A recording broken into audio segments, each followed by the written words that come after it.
पूछेगा कि बाबू बताओ त्रिकोणमिति को कितने अनुपात होते थे, कहोगे सर 6 अनुपात होते। कितने अनुपात होते हैं? 6 अनुपात होते हैं। पहला sine theta, cos theta, tan theta, cosec theta, sec theta और कॉट थीटा। बाबू याद रखिएगा साइन का उल्टा होता है, देखो अपोजिट बता दे रहा हूँ, यहीं पे मैं उल्टा क्या होता है बता दे रहा हूँ। साइन का जो उल्टा पूछेगा तो कॉसेक थीटा, इसलिए मैंने सामने लिखा है। कॉसेक का उल्टा बोलेगा तो बोलोगे साइन थीटा, कॉस थीटा का उल्टा बोलेगा तो सेक थीटा, और सेक थीटा का उल्टा बोलेगा तो cos theta. Sir tan theta का उल्टा कॉट थीटा, कॉट थीटा का उल्टा टेन थीटा, ये भी ध्यान रखेंगे। चलिए आगे बढ़ते हैं। सर इसका भुजा के रूप में फॉर्मूला होगा, अब मैं शॉर्ट में चल रहा हूं, ठीक है ना, P बटा H हमने लिखा, ठीक है। अर्थात सर जी अब देखो यहां मैं बता देता हूं P B H किसको कहते हैं, हमने यहाँ पे फिगर में ड्रॉ कर दिया है। अब हमने लिखा P मतलब क्या लिखा, लंब, ठीक है। तो साइन थीटा का फॉर्मूला अनुपात में लंब बटा कर्ण होता है सर जी। लंब का मतलब हो गया P परपेंडिकुलर और कर्ण का मतलब हो गया H हाइपोटेनियस। इस फिगर से आप देख सकते हो, मैं वहां शॉर्ट लिख रहा हूं, ठीक है ना, या देखिएगा सर जब साइन थीटा का P बटा H होता है अनुपात अर्थात लंब बटा कर्ण, तो कॉस थीटा क्या होता है, तो कहोगे सर जी आधार बटा कर्ण। क्या कहोगे? आधार बटा कर्ण। अब चेक कर लो कि B का मतलब बेस, बेस का मतलब आधार होता है नहीं होता है, हमने बता दिया। आगे चलिए सर tan थीटा का क्या होगा फॉर्मूला, कहोगे सर जी लंब बटा आधार, ठीक है, लंब बटा आधार अर्थात P बटा B हो गया। अब देख लो बाबू हमने बोला साइन का उल्टा होता है ये, बस अपोजिट कर दो, इसको उल्टा कर दो तो हो जाएगा H बटा P। देखो कितना इजी है। कॉस थीटा का उल्टा कर दो सेक थीटा में तो हो जाएगा H बटा B। और सर जी tan थीटा का उल्टा कर दीजिए इधर तो B बटा P, अर्थात अब आपको याद हो जाना चाहिए। हमने कहा यहाँ डिटेल है और यहाँ पे हमने शॉर्ट करा। साइन थीटा का फॉर्मूला अनुपात में होगा P बटा H, कॉस थीटा का होगा B बटा H, tan थीटा का होगा P बटा B, कॉसेक थीटा का होगा बाबू H बटा P, जस्ट साइन का उल्टा हमने बताया। और सेक थीटा का उल्टा होता है कॉस, और कॉस का फॉर्मूला था B बटा H, तो इसका उल्टा करोगे तो हो जाएगा H बटा B। बाबू tan थीटा का हो गया P बटा B, तो cot थीटा का हो जाएगा इसका उल्टा B बटा P। इस प्रकार से हमने 6 अनुपात देख लिया। अगर आपसे कोई पूछेगा कि त्रिकोणमिति के कुल कितने अनुपात है, तो आप बताओगे कि सर जी त्रिकोणमिति के टोटल 6 अनुपात है। कौन कौन बाबू? Sine theta, cos theta, tan theta, cosec theta, sec theta, cot theta. दिया जाएगा कि कौन किसका उल्टा है, पूछ देगा साइन थीटा का उल्टा बोलो cos theta, sorry cosec theta, cosec का उल्टा साइन थीटा, कॉस का उल्टा सेक थीटा और सेक का उल्टा cos थीटा, tan थीटा का उल्टा cot थीटा, cot थीटा का उल्टा tan थीटा। तो ये यहाँ पे हमने 6 अनुपात देख लिए। इसके अलावा और क्या जानकारी लेना है उसके बारे में बता देता हूँ। इसके बाद आपको और फॉर्मूला है, 3 फॉर्मूला, ये याद रखिए भुजा निकालने का 3 फॉर्मूला। इस फॉर्मूला को भी आपको याद रखना होगा बारीकी से। चलिए यहीं पे मैं ड्रॉ करता हूँ। पहला नंबर, अगर हमारे पास कर्ण का मान दिया रहे और निकालना होगा कर्ण का मान निकालना होगा तो हम फॉर्मूला क्या लगाएंगे बाबू, P² प्लस B²। अब इसके बारे में आपको नहीं समझ में आ रहा है, चाहे तो आप ये फॉर्मूला लगा दो या इसका दूसरा फॉर्मूला होता है H² बराबर रूट अंडर, सॉरी अब रूट कहां से आएगा, H² बराबर P² प्लस B²। देखो यहां से हमने कहा कि अब हम अलग चीज देख रहे हैं। दूसरा फॉर्मूला की बात करते हैं। यदि P निकालना हो तो सर कुछ नहीं बाबू H² माइनस B² कर दे, या फिर इसका दूसरा फॉर्मूला होता है कि P² बराबर H² माइनस B²।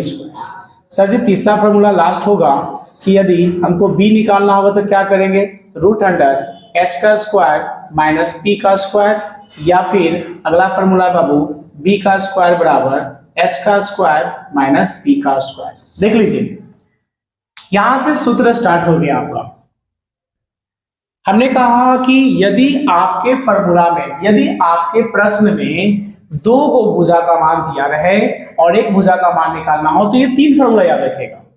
हर एक फॉर्मूला का 2 रूप है, कोई भी एक फॉर्मूला याद रखेंगे। जैसे हमने बोला प्रश्न में लंब का मान और आधार का मान दिया रहे तो सर क्या निकलेगा, कहोगे सर जी H माने कर्ण निकलेगा। यदि क्वेश्चन में कर्ण का मान और आधार का मान दिया रहे तो कहोगे सर जी लंब का मान निकलेगा। यदि क्वेश्चन में कर्ण का मान और लंब का मान दिया रहे तो कहोगे सर जी आधार का मान निकलेगा। या फिर ये फॉर्मूला ये लगा दो, देखो दोनों कोई अंतर नहीं है। हमने क्या किया, H इधर है तो रूट में लग गया, जब रूट इधर से इधर आएगा ना बाबू तो ये स्क्वायर चल गया, तो हमने क्या किया रूट को हटा कर स्क्वायर कर दिया। बाकी दोनों से कोई फॉर्मूला लगाओ, ये आपके ऊपर डिपेंड है, कोई दिक्कत। अब सर इसमें प्रश्न जब जानोगे ना तो सभी चीजों के बारे में जानकारी ले लोगे। मैं एक छोटा सा एग्जांपल बताता हूँ, एक क्वेश्चंस की बात करता हूँ। जबकि इन सभी फार्मूला का कहाँ यूज होता है, इन सभी फार्मूला का कहाँ यूज होता है, चलिए हम आपको बारीकी से बताते हैं। मैं एक क्वेश्चन लेता हूं, मैंने एक प्रश्न लिया कि किसी समकोण त्रिभुज में लंब का मान 4 सेंटीमीटर और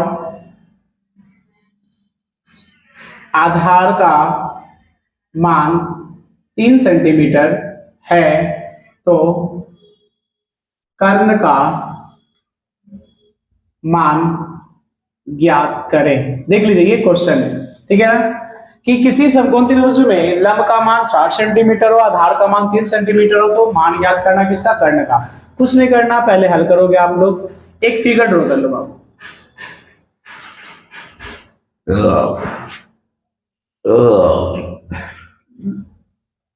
एक फिगर ड्रॉ कर लीजिए। कौन सा फिगर, हमने पहले ही बताया, समकोण त्रिभुज। नाम लिख लो ABCD या PQR, ABC, यहाँ 90 डिग्री। हमने बोला कुछ क्वेश्चन नहीं कह रहा तो समझ जाओ कि यहाँ पे थीटा बना दिया, ठीक है, लेकिन यहाँ थीटा की बात नहीं कर दी, तो हमने यहाँ पे क्या कर दिया, खाली यहाँ पे ऐसे कोण बना दिया। अब बारीकी से यहाँ देखोगे आप सभी कि सर इसमें अकॉर्डिंग टू क्वेश्चन चलो पहले, मतलब प्रश्न से, इसका अर्थ होता है प्रश्न से, ठीक है ना, हिंदी वाले बच्चे इसको ऐसे प्रश्न से लिखेंगे। अब देख लो, हमने क्या कहा कि इसमें जो दिया गया, तो लंब का मान दिया हुआ, आप शॉर्ट में लिखोगे P बराबर दिया हुआ सर जी 4 सेंटीमीटर।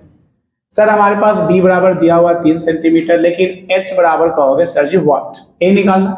यहां से हमने हल कर दिया। अब यहां से हमने देखा H को निकालना, तो H का फॉर्मूला हम यहाँ लिख लेंगे। हमको याद है कि H बराबर होता है कि लंब का स्क्वायर प्लस आधार का स्क्वायर। क्यों, क्योंकि जो कर्ण का मान होता है ना बाबू, वो लंब और आधार को जोड़ने पर आता है, क्योंकि कर्ण बड़ा होता है इन दोनों से, इसलिए इन दोनों को जोड़ के इसके बराबर लाना होता है। तो यहाँ पे हमने क्या किया, फॉर्मूला बैठा दिया। अब यहाँ पुट आउट करिए, P का मान कितना है 4 सेंटीमीटर का होल स्क्वायर, प्लस B का मान क्या का औसत 3 सेंटीमीटर। यहाँ मीटर उटर लिखने की जरूरत नहीं है, ठीक है, डायरेक्ट लिखोगे आप लोग। तो H बराबर हमारे पास कितना हो गया, 4 का स्क्वायर 16 प्लस 3 का स्क्वायर 9। बस आप कैलकुलेशन करते जाओ, 25 हो गया। 25 का वर्गमूल कितना हो, तो 5 मल्टीप्लाई 5 करो तो 1 बाहर निकलेगा कि नहीं निकलेगा। लास्ट जो पैमाना था सेंटीमीटर, तो यहाँ पे सेंटीमीटर लगा दीजिए। तो आप देख लो, P का मान हो गया सर जी 4, B का मान हो गया 3, और हमने किसका मान निकाला, तो कर्ण का मान निकाल दिया 5 सेंटीमीटर। ये देखिए हमारा हो गया कंप्लीट। यहाँ पे सेंटीमीटर है, यहाँ से लिख देते हैं 4 सेंटीमीटर, ठीक है। अब बताओ कि आप सही बच्चे को समझ में आया कि कैसे यूज करते हैं इस फॉर्मूला का। हमने पहले ही बताया था, इस फॉर्मूला को यूज करने के लिए बहुत ही आसान तरीका है। इस प्रकार से प्रश्न पूछे जाएंगे और ऐसे आपको भुजा, कोई भी 2 भुजा दिया रहे, 1 भुजा निकालना रहे, तो ये 3 फॉर्मूला काम आएगा। रही बात इससे अनुपात का कहाँ काम आएगा, तो इसको भी मैं बताऊंगा कि कहाँ पे ये काम आएंगे। फिलहाल के लिए इसको बारीकी से समझे, उसके बाद मैं डिटेल से क्वेश्चंस को सॉल्व कराऊंगा, ठीक है।